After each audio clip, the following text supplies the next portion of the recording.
Hello बच्चों, कैसे आप लोग। Welcome to Kashyap institute. This is Gaurav Singh Rajput. और आज के चैप्टर में हम लोग पढ़ेंगे ज्योग्राफी के चैप्टर 1 सोलर सिस्टम के बारे में। तो लेट्स बिगिन।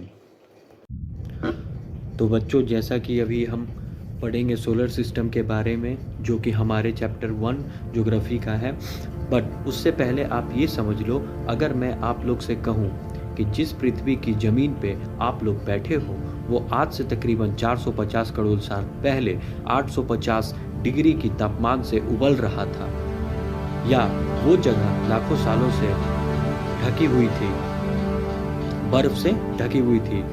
तो बच्चों, आओ जाने अपने पृथ्वी और प्लेनेट के बारे में। स्टार्ट करते हैं आवर सोलर सिस्टम के बारे में।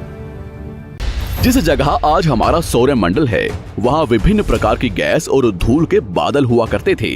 वैज्ञानिकों के मुताबिक इन धूल के बादलों से दूर एक तारा हुआ करता था।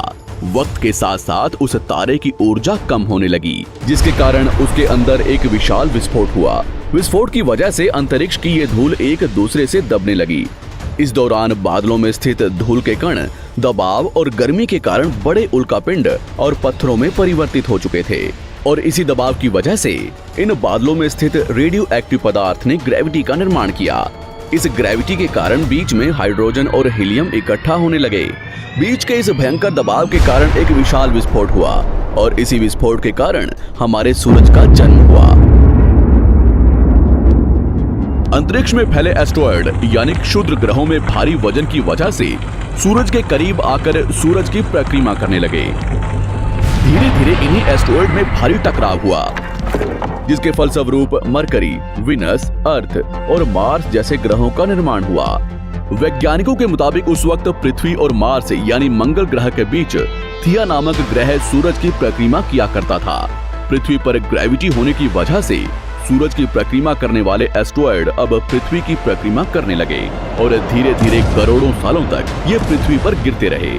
और ऐसी घटना हमारे पड़ोसी ग्रह थिया पर भी हो रही थी, जिसके कारण थिया पृथ्वी के और करीब आने लगा और आकर पृथ्वी से टकराया। इस भयंकर टकराव की वजह से पृथ्वी के हिस्से कणों के रूप में अंतरिक्ष में फैल गए और एक रिंग्स की तरह पृथ्वी की परिक्रमा करने लगे।